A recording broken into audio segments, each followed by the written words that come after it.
Hi everyone and welcome to episode 57 of United City Randomiser. You can see here our recent fixtures that since we last were together for an episode when we played Bayer Leverkusen and we lost 2-1, we've played 3 games since, and the Bundesliga form recently has been pretty poor. If you take away the Champions League and the Cup games, you can see that in the last 4-5 games we've had a draw, a loss, a draw and a loss. It's not been very good at all. That leaves us currently sitting in 5th. You can see up the top here it says 5th. We'll take a look at the table in a second, but for this particular episode that's not as important as this particular match here against Monaco, where away from home in the 89th minute Gravenberch put in a really amazing long free kick from about 30 yards out into the top corner, and it won us the game against Monaco in the Champions League group stages 3-2, and it was that last ditch effort just to get the points on the board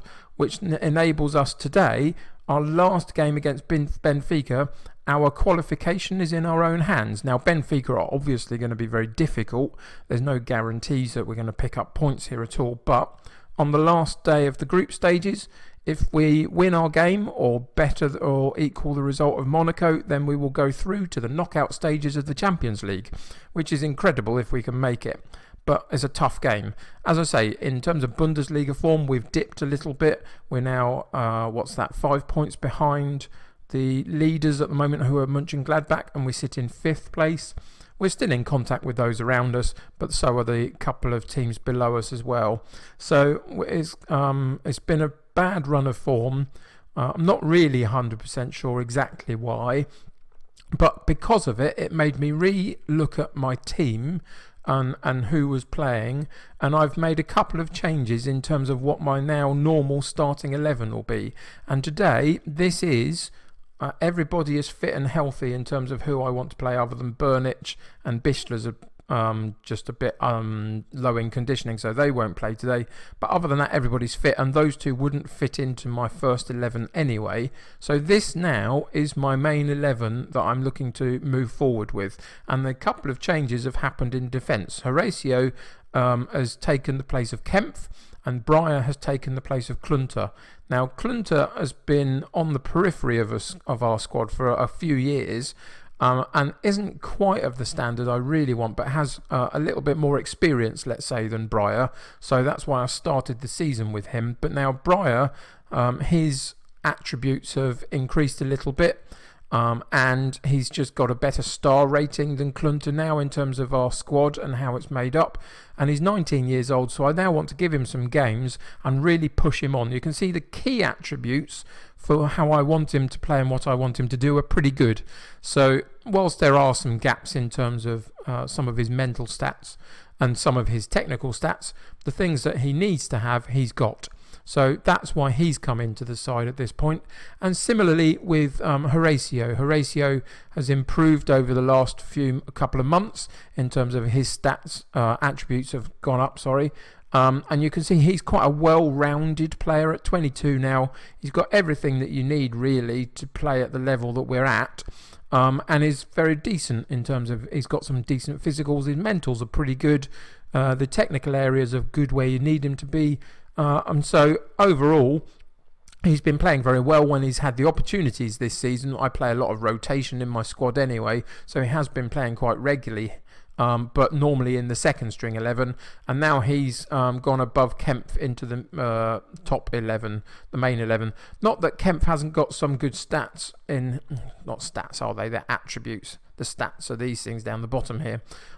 I keep getting those round the wrong way, but his attributes are okay, but he does lack a lot of mentals primarily, and so it's about time now to rearrange our side a little bit and put some of our younger guys in and see if we can develop them moving forward.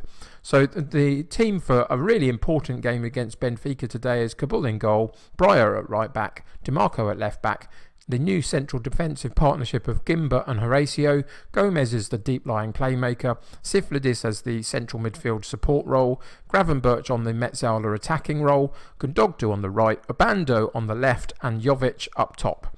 The other thing that I want to tell you just before we go into the game is that our finances are good, and a couple of days ago the board came to me and said, because our finances are so good, we're going to give you 31 million into the transfer fund just a month out from January. So I have no doubt that we'll do something with that. There are a couple of things that I want to address if I can, but that's for another episode. But yeah, the finances are good. The board have recognised that. We've got 63,000 in the weekly wage structure as well to play with. So yeah, something in January is going to happen, I hope, to improve our squad moving forward. But we'll do that in another episode in the future. So for now, we've got Benfica. One-off game to see if we can qualify out of what was a decent group in terms of the teams around us, but our fate is in our own hands. So let's get into the game and see what happens. So you can see that Benfica are going to be playing a 4-4-1-1 formation, quite structured, quite defensive, you would imagine, which is going to be quite difficult to break down. So we're going to have to play well to do that. We'll see where the spaces are in terms of the game as it moves forward. I wouldn't say that they're full of recognised, well-known players particularly, but they've got one or two decent players in their midst, obviously, and they've performed well in the group stage so far, so they are going to be hard to beat. But our team is in decent shape in terms of fitness, although the momentum of our play recently hasn't got much decent results from it. Hopefully today we can change that. So we're going to be quite passionate, and we're going to say, let's think what we're going to say. We only need a point to qualify for the next rounds to go out there and impress me. That didn't get too much of a response, but enough.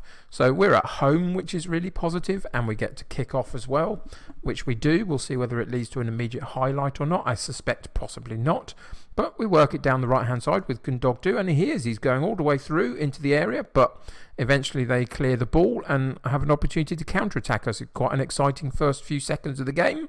They have a long shot, but it doesn't trouble the goalkeeper, and it goes wide with no problems at all.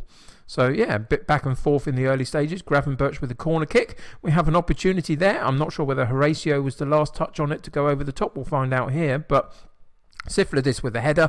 Horacio tries to guide it back towards goal, but he puts it over the top, unfortunately. But another opportunity, and it's been a very exciting first few minutes. Let's hope that the game continues that way as long as we can get ahead of the game and win. I don't mind. But that was an opportunity again from a corner kick for them, but it didn't trouble the goalkeeper. Cabal's handling was very good and clutched it no problem at all, and then released it for us to potentially counter-attack. And Obando runs from left into the centre and eventually gets the ball into our central midfielders. Gundogdu joins the play. Dimarco on the left-hand side into Jovic, and he hits the post. And Gundogdu on the follow-up doesn't quite get his shot away, but that was a lovely ball out wide to Dimarco, who in the end finds Jovic, and he powers the ball, and it was inches away from going in, and we unfortunately hit the post and couldn't make anything of the follow-up. But yeah, really positive start. You can see in terms of their conditioning of Benfica, they've had one or two problems defensively, and as I'm telling you that, we get a goal off a corner. Lovely, again, a lovely ball from Gravenberch comes in from the corner kick. And in the end, it's Siflidis. So let's check out what happens here. So Siflidis with the header on there. Jovic in the way of the goalkeeper slightly. Don't think we'll get penalised by that. We won't.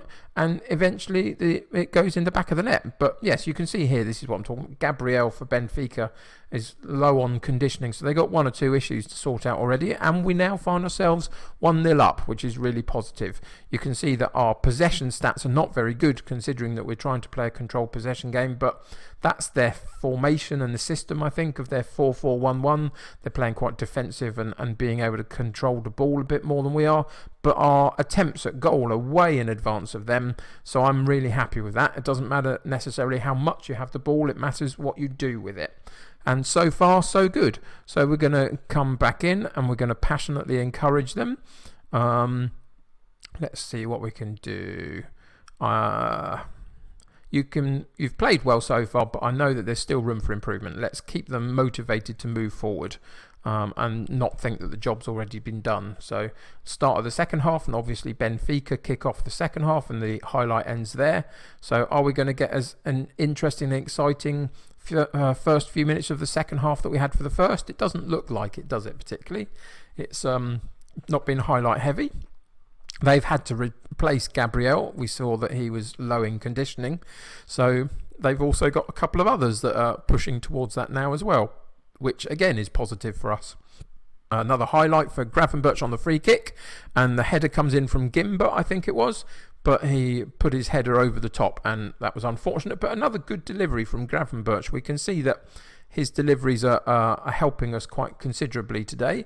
I've paused the game at 76 minutes. It's just kind of drifted the game a little bit, so we're going to make a couple of substitutions at this point, and sometimes they come back to bite me on the bum, but hopefully not this time. We're going to bring Rollheiser on at the top, get a bit more energy and pace up front again in the latter parts of the game. Wilson's going to come on the left-hand side, just to keep Bando in the fit and healthy category for future games. And what else are we going to do? I don't think we're going to do anything else. I think we're going to leave them as it is. I'll go back in and press play again on the game. So last sort of 10-15 minutes of the match, see what happens. Here's Gravenberch with a free kick again. His set pieces have been very dangerous, but on that occasion it just went sailing over the top, which was unfortunate. He didn't manage to challenge the goalkeeper to make a save, but even so, he's done very well. Again, on the free kick, on the far side, Gimba gets another opportunity, but this time powers the ball straight at the goalkeeper, I think, who parries it out for a corner kick. And again, we have Gravenberch on the corner kick. Where's this one going to go? Can he find one of our players? He goes out up to the top of the penalty box with Wilson, gets it back again to Gimba. Not Gimba, Gravenberch. Gundogdu follows the ball in and crosses, but it gets cleared. I got a bit confused with all the G's in our side. Gimba and Gravenberch and Gundogdu, etc. is all a bit confusing at times. But yeah, that was another opportunity for a decent free kick in, but the final whistle goes. And whilst it wasn't the most thrilling of games in the end in terms of lots of goals, etc., it was a really important game, and we won it. And that means that we've qualified into the next phase of the Champions League. So I'm going to be passionately delighted about that. Well done, everybody. Qualification. Let's see. Let's go for this one. We got what we wanted tonight, a thoroughly professional job. That's what it was, 1-0, but we controlled the opportunities. Gravenberch on the free kicks, if he didn't get player of the match, which he didn't, he only got a 7.9, and Siflidis with his goal got an 8.3, so he got player of the match. But Gravenberch did really well for us in terms of all of those set pieces and creating dangerous opportunities for us. So we'll come out of that and just check in with the news feed and see whether anyone's got anything to say for that. We get a couple of million for that particular day, which is brilliant. We got the victory. Yay, United City qualified for the first knockout round. That's another step forward in terms of our development as a club, and that's really important moving forward. I'm really, really happy with that, and it gives us a decent opportunity in the second half of the season to test ourselves again in a different environment and context, so that's really great. One thing that I didn't make note of particularly when we were talking at the beginning of the episode was the fact that we did win in our cup game against Ingolstadt, so that means that we got the next round is against Borussia Mönchengladbach, which is slightly unfortunate in the sense of if we go and have a look at the league table, you'll see that they're sitting top of the league at the moment. So that's going to be a really tough game, but we'll play that at a later point when we get round to it, no doubt. But yeah, brilliant. What a great result that is. We can go in and have a look at our Champions League group stage. And we comfortably went through in the end in terms of points. 4 points difference between us and Monaco. And a really good, solid group stage. Last year's was very difficult. This one, I always thought it was a bit easier to try and get some decent results. And we managed it. And we qualified. So all in all, I'm very, very happy with that. And hopefully that's the beginning of a bit of a momentum shift. We've got Wolfsburg in the next game who are in 8th. So they're going to be tricky. But hopefully another opportunity. And then, of course, Bayern Munich are coming up. So they're going to be hard work to play against. But hopefully the momentum shift is there. So what we're going to do next? Well, we're going to come back and play Hertha Berlin next in the next episode, give a few games off camera, and then come back to play Hertha Berlin just at the point where we close down for the winter break from the middle of December through to the middle of January. So that'll be the next episode. I hope you'll join me for that. But for now, if you enjoy the series so far, why not chuck a subscribe on the channel and keep up to date with the videos? That's really helpful to you and me. And if you're enjoying this particular episode, why not chuck a like on it and put a thumbs up on it for me, and that will help me get seen by other people. And after all, that's what I want my channel to be, is seen by more people and get more people along for the ride. So if you can do that for me, that would be brilliant. Until next time though, if you're playing Football Manager yourself, I hope you're having a great time doing it. Let me know about how your save is going in the comments below. Always interested to hear what's happening with other people. But until next time, take care of yourselves. I will see you soon, and bye for now. Thanks very much for watching this episode of the United City Randomiser save. If you enjoyed the video, then why not click on the like button, as that would really help me. If you think you know anyone who would really enjoy my Football Manager content, then feel free to share this with them. But most importantly, if you would like to join my United City here on YouTube, then hit that subscribe button to stay up to date with my video releases. If you have anything you want to say about the United City save or the channel itself, then feel free to leave a comment below, but please try and be nice with each other. That'll do for today, so until next time, stay happy and healthy, and I will see you soon.